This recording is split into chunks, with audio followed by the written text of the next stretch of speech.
Komfoɔ Yaw wamoni etra wani nton wamoni etra wani nton sabe buru sabe so santene ba na wonim kwa fa so ba fiprim obekekere nkwasamai ya be masuma nkwa ahene ate no obetere ye nkwasama mene na asoma chami bitante osum na ya ko baba na be boni ya ko ma be si ajena mo ye e ha osum bi ye wa ye na se osum no se odum bi ye na ni bia won kwa ye be da ni bia won sa ye no kasa ya sa ye tin ni nana mpacho eno de jese bia botomfo me mente bosom kasa ndi botomfo na se Komfoɔ ne bituma kyerɛ mpacho mamre okosesa nana kyerɛ kyiniɛ mu wo mamre okosesa nana busum bia wo na mamre namane die mu ye die ebenam so manana die wan ho ya se nkwansa bosum ne nkwansa Komfoɔ wo yin ya ka asam de di tom Kramo se ma asole a echampododu tie kuma yebekɔ kaka kyɛ se wo pagya bedi etom firi wo yebekɔ kuma kaka kyɛ kuma kyerɛ ma se wontum firi na kuma kyerɛ ma so wo didi bodua wontimi na ne baabi asese kuma so abusuafo eha pemampem TV so mosofo agemfena menimu edi ahyiamu a na kyese menimu ekɔ enkransa ahemfie Kwame Baffoe agentadua nyansayera dodo biribire nyamekese na awo no enti oye kese oye eja no baako enti se wodo nsa ewo nani a na wodo nsa aka asanteman aniwa akosua ne ewo mi nyina ne se otumfo piesie etena ase ehun se dabi duabo eni duadane enenam na bosom brafo a ewon kranza ye feri tom Kramo no wa hyemra bi ato se obi boni dua eni kwan se ugire baabia edane wei ema nkranza ma hene ka se so obi antimi enane ni dua mpo a ne one ne bare mu hene ana ne suma nkwa hene ana se ono na trankonwa ena entimi enane ni dua efi se abosum nyina ewon kranza mamu no ewo no ne die prekope na abosum nyina ehye ni nkonwa no ase ebesi den ama abosum bi ahye mra se manhini mu a na tra nkonwa entimi entena asem so eni enane dua eno ena nananom atwetwe na abona emfie bebre katachie penso amana bedu na Kwame Baffoe epenso we ena yewura se dabi ti mamufuo no yiye yonti ena oka ne sei na emase nananom atenase dane dua na yeba ho a na mase adane ne foforo na maka ho asem foforo mehyeremo esunsum asem nenso nananom atie adwaso de a na Baffoe adwa no Kwame Baffoe adwa no sunsum a so se ne sunsum bia eniti nana ewo ho kwan se otufo na otu anamo a ebeboa ma Ghana nyina ni timamufu a omo adi senseme ewo sa abosumi ensem na omutimi enya omuti ene omunkwa ede ekofie ekobo omubra wei nana enka bi nhemu nana enka abone ne yeti ya ne se eye Komfoɔ Yaw black and white powers Komfoɔ Yaw ono so ewo Asante Kingdom ya mu o Asante mamu ya a woni mamamre eni mamane o se omini ya pe onte ase se man hene ka se tom Kramo makwan na ne mpanyefo enani dua no eni ti wa sha se to ayampia edi enkranza man hene atem akwani ese nyina eso edi nanim twifam nanso ka hu se okumanini pata biribi dudu biribi nyansayera obetimi ama awia kete ade asan eniti se otwewano na oyewano se eye etwakowu a enye obi a ena ode wano ekono so na kokram amfere se obesi ohene so onso omfere se ode asawa ebeta ne so wei ama na Nyarko Nkoranzahene man Kyeame atubi amane eye Komfoɔ Yaw black and white powers aniti we de ye ncha ho ye mohwi na ye ntie ensam no a Komfoɔ Yaw kae no sima na ye mfa eye muaya na Nyarko ede man no enso ento aso na atiefo muhwe wi a mo ambehu sampa abrante na di nyambransem a wo se nananom atwe no begina eye Nkoranzahene man anim na otwe na so efise Komfoɔ Yaw eni Nkoranzahene mu asem eha ɛna ɔsom ɛha ɛna ɔgye akɔmtete enti yɛ mma kwan baabi a wogye utumi free no baabi a wogye aduro free no baabi a wogye ntitie free no yɛ mma kwan ɛma wo mfa unsa benkum ɛntene yɛ man hene so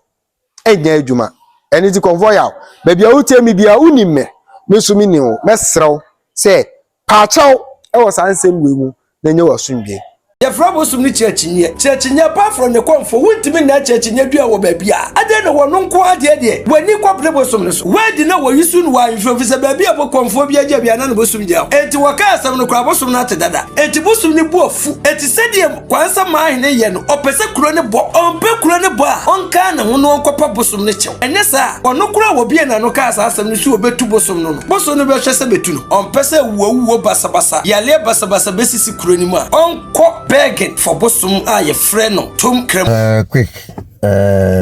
ze anope medical chair ana Kwame Baffoe to so na Nkoranzahene mira medical chair no na Makon Street sanse na ya ese mbese be kasa sisi but course I ba no ne nipa friend no do baby a asese kasa kakra na di ntese en kasa no enye se bibinti na en kasa na edu baabi a ye hwe ne em bi ko achi na etiti nsem bi ansa na ye beba ne abekasa kra da kasa na edu baabi so a e wo se ye home ne maso edu baabi so a ye home ne maso a na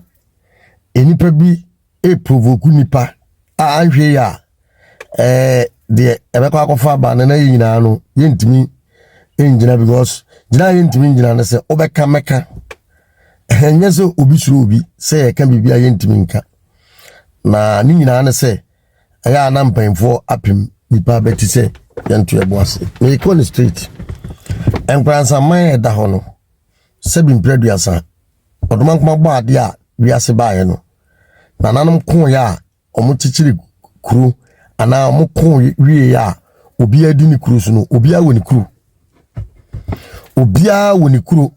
yesi nsemoni ndi ni achiche edin obi a da ne man a obi a sebi obi a tene man so empanyin si di odwan pe en wodi ni fufu obo enti Nkoranzahene yeti kuru ma sesie no yeti asunwem ye wa asunwie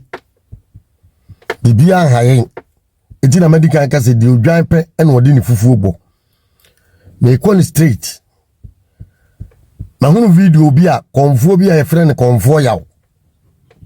minimi no pa so wo hwɛ me a ono so ni me em se meta hu se obabredi kura afahye paye video bi e de aba na video we kan ho ma hunu video mprenu mienu na waye baako okasa fa mampon na mampon mahene ayiye ho sebi na adwira hene ebe kasa ya wo kyerɛkyerɛ nhyehyɛye a sebi omudi be ye ayiye no obekasa ye ema na kwaku bonsam baaye ebe pa ho kyew na bia na ani na anu ani nansa sebi Komfoɔ Yaw se wan wase asɔre a na Nkoranzahene ɔde na no asi ne so abɛtena TikTok a ɔkasa no ntie me sebi wo kura ofiri so bosom bia si akonwa anim se onima mpɛ ɔte ase na bosom no kura nya ni nyina na si akonwa anim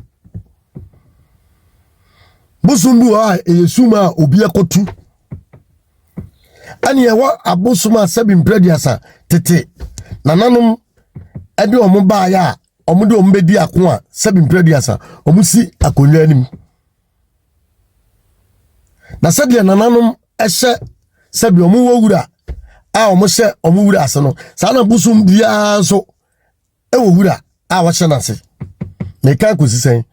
meka a menka na kase a mede ba ye Nkoranzahene mu a so onima bia mbeza me kira no enka wo wote se sebi mprediasa bibi kurasi ama nana Nkoranzahene hene afrɛ tom Kramo bosomfo no enka unima bosomfo mpanyimfo wɔ Nkoranzahene mu a te sɛ ya nana Komfoɔ Yaw nana bright ubo champondududi enka betima frɛ omo bisa omo Nkoranzahene mamre ne amane na o ma kyerɛkyerɛ sɛ hey Nkoranzahene de Komfoɔ sei na tie Nkoranzahene hene busum bia ni wa Nkoranzahene hene ni nkonwa soafo hene ontimi nade ni dua e Nkoranzahene mu ha busum bia ni wo de 7 period san Nkoranzahene hene ba mu hene entimi nade ni dua Nkoranzahene mu ha anya na Kwame Baffoe penso ana san hyehyɛ ne da ho yase krokotoe yankasa krokosene Baffoe pimba ya obedi ade no firi tete san Nkoranzahene ba ya sabi Baffoe pim bakon ya okyekere Nkoranzahene to ho no ba mu hene aye Nkoranzahene ba mu hene e wode entra wote ho ukọ ba mu a e wode ho yatin Nkoranzahene ye bobi bidin se ku nipa Komfoɔ Yaw wutu krom ku nipa unim no Nkoranzahene na woni ba bia ku nipa si ya wo sentira Nkoranzahene hene nkodwaso afo hene sabia buru sabia so wotimi dare busum bia bia Nkoranzahene mu a enti me to aso no na me kan ko wie se Komfoɔ Yaw wamoni etra wani nton wamoni etra wani nton sabia buru sabia so santehene ba sabia buru sabia so santehene ba na wonim kwa fa so Baffoe pim obekekere Nkoranzahene unim kwa fa so yabe masuman kwa hene ate yabe masuman kwa hene ate no abetere ye Nkoranzahene mamre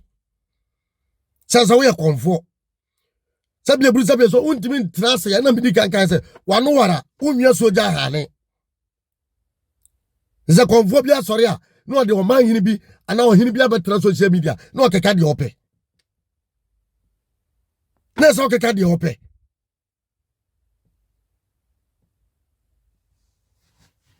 na sa wo so ye Komfoɔ na uni mu amamre no amane a sabi wo ba bisa asen wo bisa amusen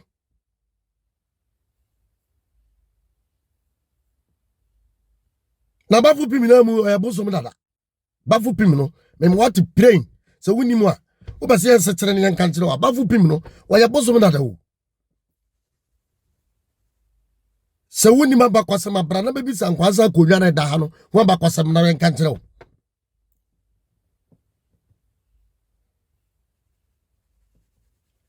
na obi a nyana dwene se sabia buru sabia so Baffoe pim o ke kan sam social media na onka bia na je osuro wo free te Baffoe pim o wasa de oye ne nyama nyina won kasa no aye sa no ote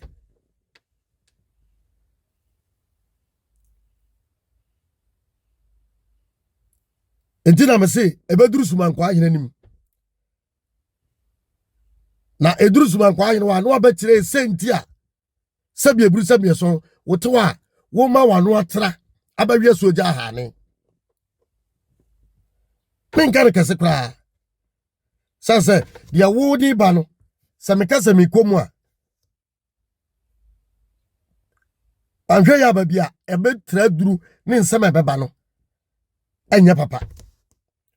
because dia wo ka bia anya dia wo Komfoɔ no wonim ena medi kan no me se bosom no de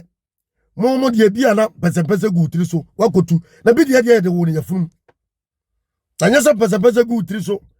na nka asese wo na tese waben pese mka tiri oprin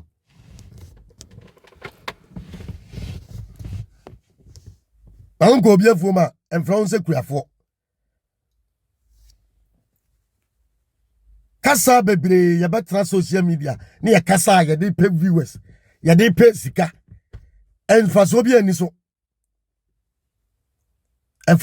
so se sabi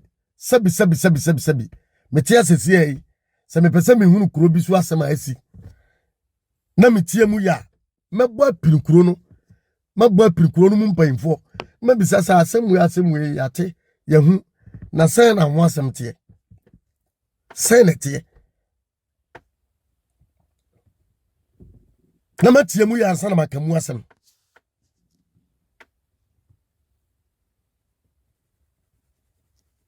ayesa mete dase abrawa na matam mekora so ne denam abontere keka de mepe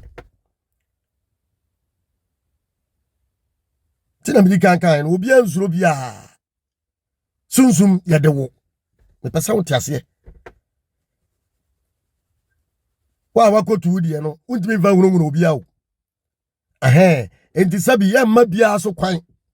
na sabi mpraduasa wo mbo ano ntra se wo ye konfo nti wa no betra wo hene bi sabi nyana na nkwa sama hene nko a